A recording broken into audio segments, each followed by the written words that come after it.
Michael Lespinasse. His speech will be to stimulate or inspire, and the title is Beyond the Boundaries. The speech time is 5 to 7 minutes, and it is project number 3 in the Competent Communicator program.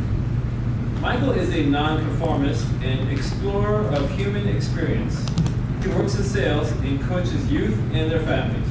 Please welcome Michael.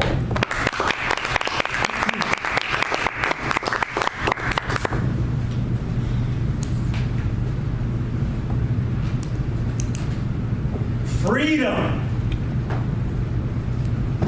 Throughout history, men and women have lived their lives chained and in cages. Physically, their bodies were restricted. Physically, their lives were bound to someone else's will, and even their minds.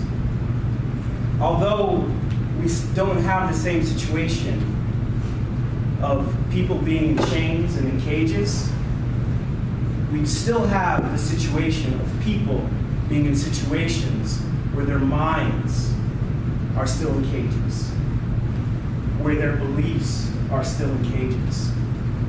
This term is called social conditioning. Today, we're going to talk about social conditioning, and we're going to look at 3 areas: family, religion, and culture. And my hope is that through this talk, you might think about your own social conditioning, challenge some of your ideas, and maybe be inspired to take on new ones. So let's talk about family. Family is that place that we first learn the rules of the world, right and wrong. We learn basically who we are and how we're supposed to relate with people. Typically through our mother, our father, brothers, sisters, cousins. We're told how to behave, how to be, how to get along in this world. For me, I grew up with a very strict mother, and her ideas of the world were that life is hard, love is scarce, worth is to be proven. And so I took on these ideas and I lived my life thinking that I had to work hard. I had to find and acquire love, and that my worth had to be proven. There came a point in time where the question came, are these ideas still useful? Now looking at religion, typically we get our religion from our families. Depending on what part of the world we're born in, what time period we're born in, we adopt religious ideas, religious beliefs that are given to us. Now, these religious ideas, they can range from anything from the meaning of life, the purpose of life, what happens when we die, who is God, how life and humanity got here. We all know how that goes.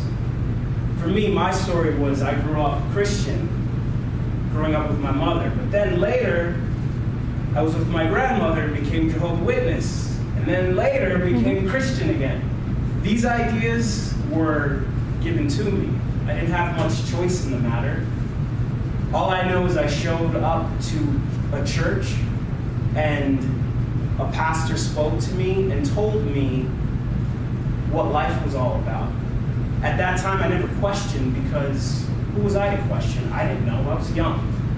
And I took on these ideas, and I lived with the idea that God is this judgmental God, that I had to believe something, but yet also live my life in a way, or else I would be tormented in hell fire forever. That's the story that I was told, so that's the story that I took on. And it definitely affected the way that I related to other people in this world. Also, considering when I met other people who were not my religion, I took on the ideas that, oh, because you're not my religion, you will be in hell forever. It's a heck of a way to relate with other people. And so as I got older, I had to ask myself the question, are these ideas still useful? Lastly, looking at culture. Culture is where we all learn what's cool, how to fit in, how to be part of a group. And typically when you think of culture, there's so many cultures in America, meaning cultures and subcultures, and depending on our neighborhood and what we see on TV, what we hear in music or watch in the movies, we get ideas of how to be, how to dress, how to talk, all these different things. Now my story was, I was the only black kid in an all-white neighborhood. So I didn't know, was I supposed to be like my white friends and classmates? Or was I supposed to be like the guys I saw in rap videos or in movies? It was very confusing. I played with both, and sometimes I chose to act in a certain way depending on the circumstance, and another way in another circumstance. And no matter what, I always felt like I didn't quite fit in. And so I searched for a long time of what is my true identity, and I had to ask myself the question, this cultural conditioning, are these ideas still useful? So when we think about family, religion, culture, these are the things on the outside that influence us. And the process that I've had to move through in my life is realizing that those were just coming from the outside, but what's in here? Who am I authentically? Who am I when I'm not being influenced by these outside influences? And when I got to that space, I saw that, wow, who I really am is truly individual. And I have my own mind, my own emotions, my own feelings, and I can make my own decisions about who I am. And the beauty that I found is by actually seeing who I am not, I got to see more of who I am. And I found a freedom